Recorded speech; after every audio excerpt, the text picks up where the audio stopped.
اما بعد فاعوذ باللہ من الشیطان الرجیم بسم اللہ الرحمن الرحیم انما یرید اللہ لیذہب عنکم الرجس اہل البیت ویطہرکم تطہیرا صدق اللہ العظیم۔ اللہ کی توفیق سے آج ہم اہل بیت نبوی کا ذکر کریں گے۔ یہ بے مثال خانوادہ ہے، ان کا ذکر کرو، ان کے مخالفین کا ذکر نہ کرو۔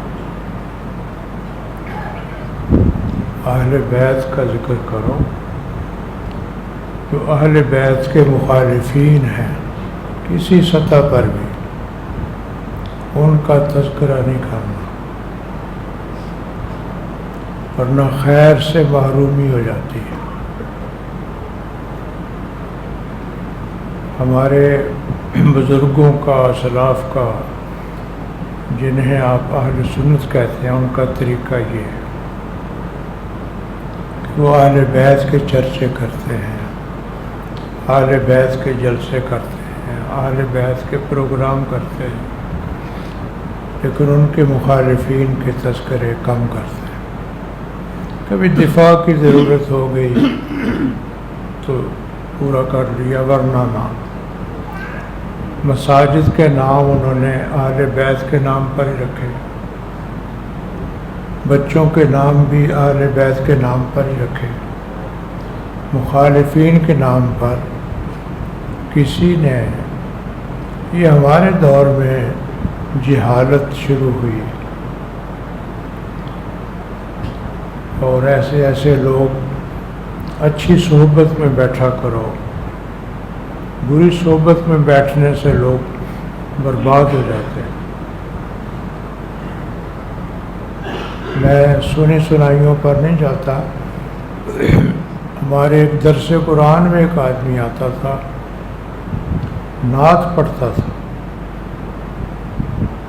لیکن جب میرے پاس وہ بیٹھتا تو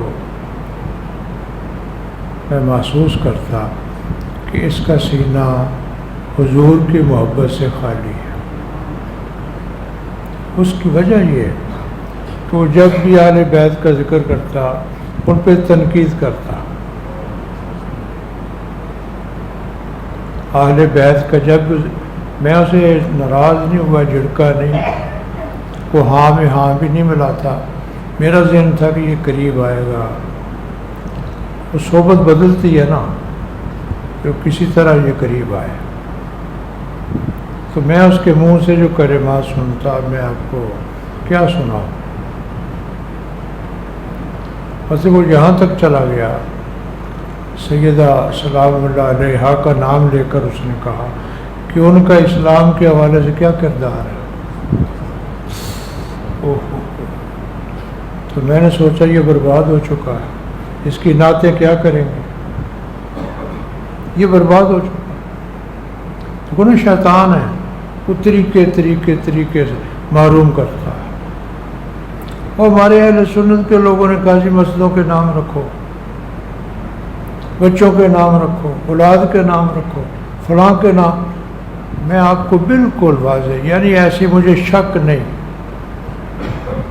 جس طرح مجھے سورج چڑھنے میں شک نہیں، اس طرح مجھے شک نہیں کہ اہل سنت کے لوگوں نے ہمیشہ اہل بیت کا ذکر کیا، مخالفین کا وہ تذکرہ نہیں کرتے۔ ہاں کہیں دفاع کی ضرورت پڑ گئی، بس نے حقیقت کو کسی نے توڑا موڑا تو انہوں نے کہا نہیں حقیقت یہ، بس۔ اس لیے ہوش میں آؤ، اور عقل شعور اللہ نے دیا ہے تو اس کو استعمال کرو، اور حضور کے خانوادے کا جتنا احترام ہو سکتا کرو۔ اہل بیت کے احترام سے آدمی شیعہ نہیں ہوتا، اہل بیت کے احترام سے آدمی، بولو، اہل بیت کے احترام سے آدمی شیعہ تب ہوتا ہے کہ وہ شیخین کو، خلفاء کو گالیاں دے۔ یہاں میں ایک جملہ یہ کہتا ہوں کہ شیخین کو گالی دینے والے کو تو تم برا کہتے ہو، حضرت علی کو گالی دینے والے کو برا کیوں نہیں سمجھتے؟ انہیں ایک سوال ہے یا نہیں؟ اور بھائی اصول بناؤ، جو ابو بکر کو گالی دے وہ برا ہے، جو عمر کو برا کہے وہ بد ہے، جو حضرت عثمان غنی کو کہے برا بد ہے، اور جو شیر خدا کو کہے وہ بھی، اور جو ممبر پر چڑھ کے کہے، اور جو ممبر پر چڑھ کر کہے، یہ تو اللہ بھلا کرے حضرت عمر بن عبدالعزیز کا، جنہوں نے آ کر پابندی لگائی کہ خبردار ممبر پر کوئی سیدنا علی کو گالی دے۔ یعنی ہر صحابی کی تمہیں فکر، ہر صحابی کو گالی دینے والا برا، اور یار علی کو گالی دینے والے کا کیا حکم ہے، یہ بھی تو بیان کر دے۔ صحابہ کیا کہتے تھے؟ بولا صحابہ سے پوچھو۔ صحابہ کہتے ہیں منافق کی علامت دیکھنی ہو اس کے پاس علی کا تذکرہ کرو، اس کے پاس علی کا تذکرہ کرو، اگر اسے متھے سے وٹ آ جائے تو منافق ہے۔ یہ صحابہ کیا نشانی ہے منافق کی۔ اور میرے کریم آقا نے ایسے تو نہیں بازو پکڑ کے فرمایا کہ من کن تو مولا ہو فاذا علی، او بولو جو شیعہ نہیں لگے پڑھن تو سیاہ، وہ نہیں شیعہ ہو جاندے تو جی اس وجہ سے شیعہ ہیں تو امام اعظم شیعہ ہے۔ امام اعظم ابو حنیفہ اہل بیت کی محبت میں شہید ہوا، ان کا نام ہے شہید اہل بیت۔ ان کے دور میں حضرت زید ہیں، زید بن علی، جنہوں نے بادشاہوں کے خلاف نعرہ لگایا۔ امام اعظم سے کسی نے فتویٰ پوچھا تو آپ نے کہا ان کا ساتھ دینا اسی طرح ہے جس طرح بدری صحابہ کا ساتھ دینا ہے۔ فتویٰ سن لو، حضرت زید بن علی ائمہ اہل بیت میں سے ہیں، ان کے دور میں امام اعظم نے فتویٰ دیا کہ ان کی مدد کرنا ایسے ہی ہے جیسے اصحاب بدر کی مدد کرنا، اور سارا پیسہ اس تاریخ پر امام اعظم ابو حنیفہ نے لگایا۔ یہ فتویٰ امام شافعی پہ لگا کہ شیعہ ہے، کیوں؟ اہل بیت کو چاہتا ہے۔ یہی فتویٰ امام حاکم سے لگا، حتیٰ کہ امام حاکم کو مسجد میں آنا روک دیا گیا کہ جب تک اہل بیت کے مخالفین کی آپ بات نہیں کرتے ہم نہیں سنتے۔ انہوں نے کہا یار جو مرضی کر لو، دل نہیں مانتا، ایمان نہیں مانتا۔ تو اس طرح بڑے بڑے ائمہ پر، امام نسائی، ان کو تو شہید کر دیا اس وجہ سے۔ اہل بیت سے جتنی محبت کر لو شیعہ نہیں بنتا۔ شیعہ تب بنتا ہے جب صحابہ کو گالی دے، اور جو دوسرے صحابہ کو گالی دے وہ بدبخت، اور جو سیدنا علی کو گالی دے وہ اس سے بڑھ کے بدبخت، کیونکہ حضور نے ہر ایک کا مولا قرار دیا۔ آپ کے ایک مشہور صحابی حضرت انس، جنہوں نے حضور سے کہا یا رسول اللہ آپ میرے مولا ہیں، کوئی اور میرا مولا؟ دیکھو نا یہ محبت کی۔ حضرت انس نے کہا حضور آپ میرے مولا ہیں، میں کسی کو مولا نہیں مانتا۔ نہیں، فرمایا علی کو بھی مولا مانو۔ ایک نام سنا ہوا فاروق اعظم، سنا ہوا نام؟ سنا ہوا ہے نا؟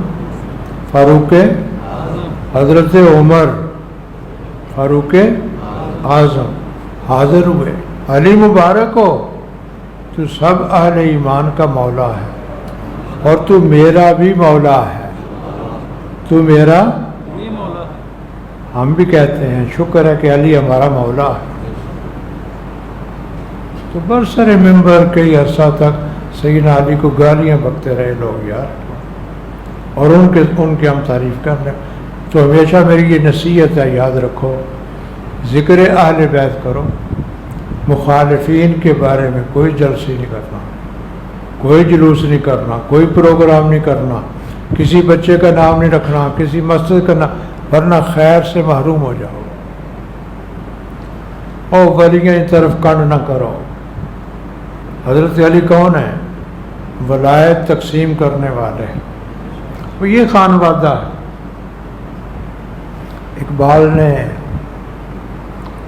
علامہ اقبال نے حضرت سیدہ کا ذکر کرتے ہوئے کہا نا کہ عورت کے بارے میں 3 سوال ہوتے ہیں. یہ بیٹی کس کی ہے، یہ بیوی کس کی ہے، یہ ماں کس کی ہے. 3 سوال ہوتے ہیں. یہ بیٹی یہ بیوی کس کی ہے، ماں. انہوں نے پھر کہا آ نور چشم رحمت للعالمین. فاطمہ کا والد رسول اللہ، نبیوں کا سردار. فاطمہ کا والد بولو. فاطمہ کا شوہر ولیوں کا سردار. فاطمہ کا شوہر ولیوں کا. کب سے بلا؟ کب سے؟ تخلیق آدم سے. تخلیق کب سے ولایت مانتے ہیں؟